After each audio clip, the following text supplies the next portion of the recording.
नमस्कार मित्रों, जैसा कि हम जानते हैं कि योग एक प्राचीन विद्या है, प्राचीन विज्ञान है और योग के जो प्रभाव हैं वो स्थूल से परे सूक्ष्म शरीर तक जाते हैं। योग हमारे चेतन और अचेतन पर एक साथ प्रभाव डालता है। योग के माध्यम से हम आत्मा को अपने शरीर के साथ जोड़ पाते हैं। इसलिए योग के बहुत गहरे प्रभाव हैं, बहुत विस्तृत प्रभाव हैं। इसी कारण योग के कई रूप भी सामने आते रहे हैं। जैसे योग का एक रूप तो हमारे स्थूल शरीर पर पड़ता है। इससे हमारे शरीर के स्थूल शरीर में जो विभिन्न रोग होते हैं, चाहे रोग छोटे हों या असाध्य जीर्ण हों, इनसे मुक्ति सहजता से मिल जाती है। योग के माध्यम से न केवल हम स्वास्थ्य लाभ करते हैं बल्कि निरोगी जीवन भी जी सकते हैं और दीर्घ जीवन का आनंद उठा सकते हैं। इसी के साथ योग के माध्यम से हम अपने शरीर के बल, शक्ति, पुरुषार्थ, सौष्ठवता में वृद्धि कर सकते हैं। हम अपनी निरोगता को बढ़ा सकते हैं। योग का दूसरा जो प्रभाव है वो थोड़ा गहरा है। वो हमारी मनोचेतना को प्रभावित करता है, हमारे मनो शरीर को प्रभावित करता है। इससे हमारा मनोबल बढ़ता है और मनोबल के साथ हम जो मानसिक व्याधियां होती हैं, जो मानसिक रोग होते हैं, उनसे सहजता से मुक्ति पा लेते हैं।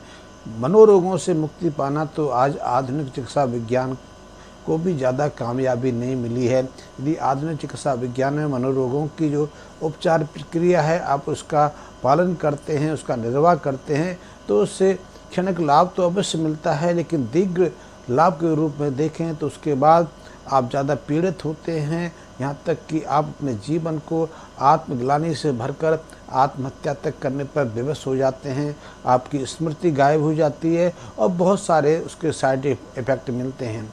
लेकिन योग के माध्यम से आप अपने मनोरोगों से मुक्ति पा सकते हैं। मनोरोगों से मुक्ति पाना ही योग का एकमात्र लक्ष्य नहीं है।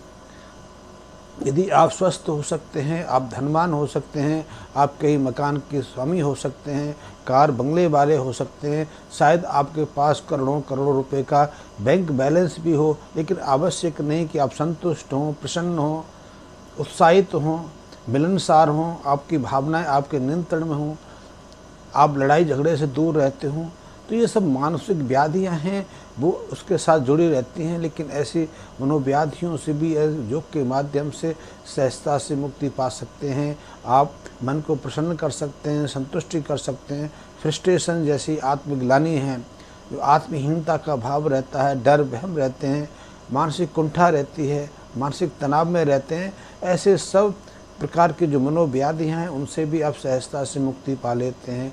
योग का एक तीसरा आयाम है, वो और भी गहरा है। वो हमारे अचेतन जगत पर को प्रभावित करता है, हमारी आत्मा को प्रभावित करके हमें आत्म सुख प्रदान करता है। वैसे योग का एक और रूप आजकल प्रचलन में है, जिसे हम एक्सरसाइज रूप कहते हैं, और इसी एक्सरसाइज योग पर, व्यायाम योग पर ही आज ज़्यादा ध्यान है। हम जो अंतचेतना को प्रभावित करता है या हमारे मनोग्रंथियों को जो निर्ग्रंथ करता है, उस योग के बारे में हमें कोई ज़्यादा जानकारी नहीं है। हमें तो कुछ योगा एक्सरसाइज की जानकारी है या बिना मतलब के उथले श्वास क्रियाओं की, प्राणायाम आधारित कुछ प्रक्रियाओं के बारे में जानकारी रहती है। इन सब पर मैं विस्तार से प्रकाश डालूँगा। यदि आप मेरे कैंप में आना चाहते हैं तो निकट भविष्य में मैं उत्तराखंड में ऋषिकेश में एक योग शिविर का आयोजन करना चाहता हूं। आप उसमें सम्मिलित हो सकते हैं, योग को समझ सकते हैं, योग को आत्मसात कर सकते हैं, योग को आप अपने जीवन का आधार बना सकते हैं। इससे आप अपने परिवार में भी संतुष्ट रह सकते हैं। अपनी जो असफलता हैं, अपने जो रोग हैं, अपने जो आत्मग्लानि की अवस्था है, उससे मुक्ति पा सकते हैं और लोगों की भी सेवा कर सकते हैं, समाज के लोगों को बहुत कुछ दे सकते हैं। तो योग को समझना है तो आप उसमें आ सकते हैं। इस संबंध में आप मेरे से संपर्क स्थापित कर सकते हैं। लेकिन मैं कहना चाहता हूँ कि यदि योग की क्रियाओं का आप सतत अभ्यास करते हैं, चाहे कोई भी क्रिया हो, जैसे मैं आपको बताऊं कि मत्स्यासन का प्रयोग करते हैं, आप हलासन करते हैं, आप धनुरासन करते हैं, आप पश्चिमोत्तासन करते हैं, या आप विपरीत करणी योगासन का अभ्यास करते हैं, तो ये सहज साधारण से आसन हैं। इनके बारे में हर किसी को ज्ञात है, हर कोई जानता है इसके बारे में। लेकिन वो उनका पूरी तरह से लाभ नहीं ले पाता। यदि आप इन आसनों का क्रमशः अभ्यास करते हैं तो आप अपने मस्तिष्क की क्षमता में वृद्धि कर सकते हैं, और यहाँ तक कि आप आज के जो आधुनिक जीवन शैली से जुड़े बहुत सारे रोग हैं, जिसमें हृदय संबंधी रोग हैं, ब्लड प्रेशर है, मानसिक उत्तेजना है, मनोव्याधियाँ हैं, दिमाग के अंदर, मस्तिष्क के अंदर आजकल बहुत प्रचलन में है कि ब्रेन ट्यूमर्स हो जाता है, सिर भारी रहता है, स्मरण नहीं रहता, नींद नहीं आती है, क्रोध बहुत आता है, लड़ाई झगड़े को मन करता है, या गले में आजकल थायराइड की बहुत समस्या है। थायराइड के साथ तो पैराथायराइड की बीमारी है जो आपकी हड्डियों को प्रभावित करती है, आपकी हड्डियों को, आपके जोड़ों को निर्मल कर देती है, वो पीड़ित रहते हैं, जल्दी टूटने लगते हैं। या फिर आजकल एक और प्रचलन है कि इम्यूनिटी कमज़ोर हो गई है।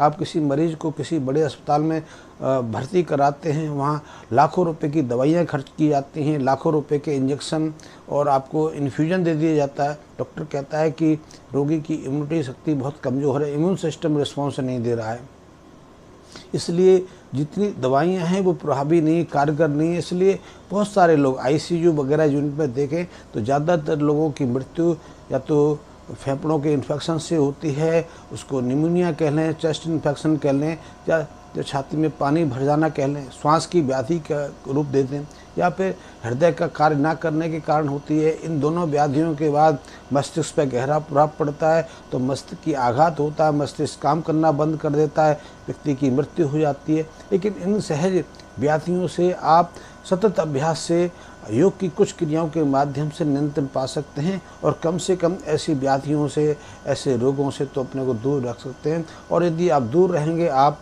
अपने शरीर की इम्यून सिस्टम, प्रतिरक्षक शक्ति को मजबूत रखेंगे, तो निश्चित रूप से आप बहुत सारी व्याधियों से बचे रहेंगे। लाइफ स्टाइल संबंधी जितने रोग हैं उनसे तो निश्चित रूप से आपका जो बचाव होगा ही होगा। इसके अलावा आप बहुत सारे संक्रामक रोगों से बचे रहेंगे, क्योंकि आजकल एंटीबायोटिक्स जो प्रतिरक्षक दवा हैं वो निष्प्रभावी हो रही हैं। इसके लिए WHO संस्थाएं भी लोगों को सचेत कर रही हैं। वैसे हम प्रत्यक्ष रूप से भी देख रहे हैं कि ज़्यादातर एंटीबायोटिक दवाएं अब काम नहीं करती हैं। भारत की बात करें तो भारत में 80-85% लोग ऐसे हैं जो एंटीबायोटिक दवाओं के विरुद्ध प्रतिरोधी हो गए हैं, यानी कि इन रोगियों पर यदि कोई संक्रामक रोग हमला करता है तो जो एंटीबायोटिक दवा हैं कोई काम नहीं करती। ऐसे में यदि अनायास किसी को सर्जरी कराने की आवश्यकता पड़ जाए, या कुछ चोट लग जाए, एक्सीडेंट हो जाए, और उस दौरान उसको ठीक करने के लिए एंटीबायोटिक दवाएं दी जाएं, तो वो एंटीबायोटिक दवाएं काम नहीं करेंगी।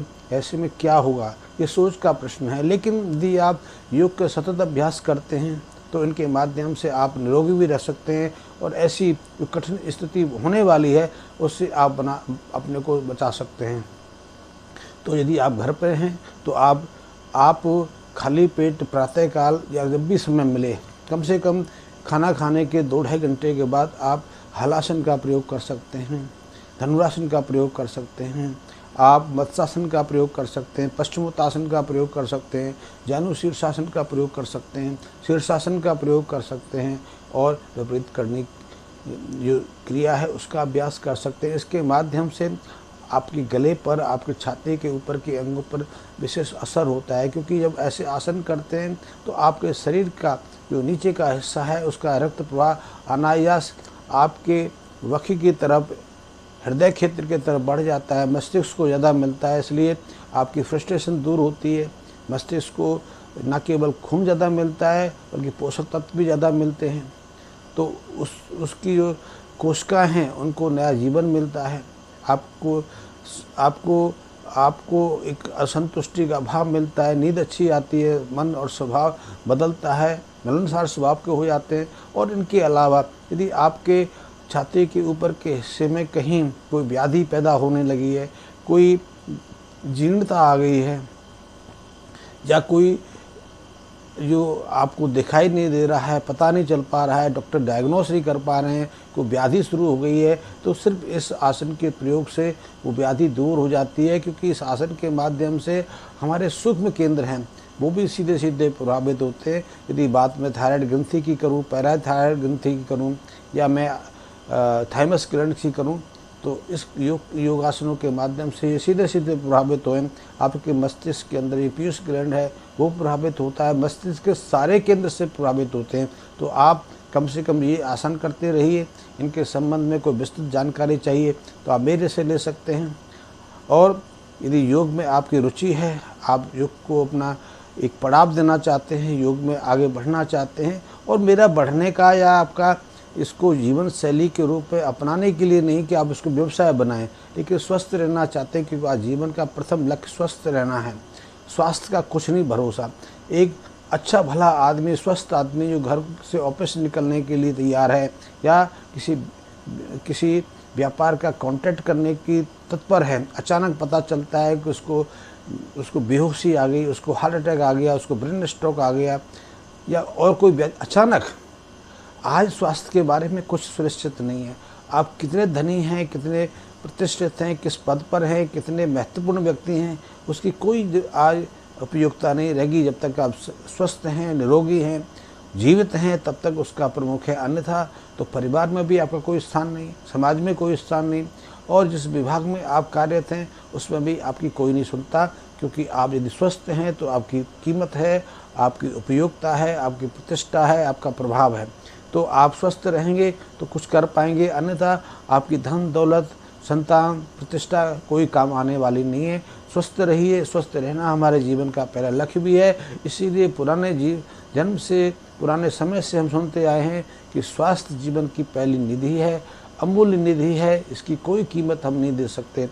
वैसे भी हम देखते हैं यदि एक बार गंभीर रोग से कोई बीमार पड़ जाए तो उसका स्वस्थ होना बहुत असंभव सा रहता है। हाँ, कुछ समय वो ठीक रह सकता है, एक बार स्वस्थ होकर घर भी आ सकता है, लेकिन सुनिश्चित नहीं कि वो कितने दिन जिंदा रहेगा। बहुत कम लोग हैं एक बार अस्पताल से आने के बाद 5-10 साल तक स्वस्थ रहते हैं, अन्यथा तो 2-3 साल तक उसका जीवन सिमट के रहता है। आज ये विषय मैंने आपके सामने रखा। योग में बहुत अद्भुत शक्ति है, योग के बहुत सारे प्रकार हैं, योग एक विस्तृत विषय है, इसके बारे में भी जान सकते हैं। और आगे के एपिसोड में, आगे के वीडियो में इस पर मैं विस्तार पूर्वक आपको जो मेरे पास जानकारी होगी, जो मेरे पास अनुभूति है, जिसे मैंने अर्जित किया है, वो मैं आपके साथ बांटने का प्रयास करूँगा। धन्यवाद मित्रों।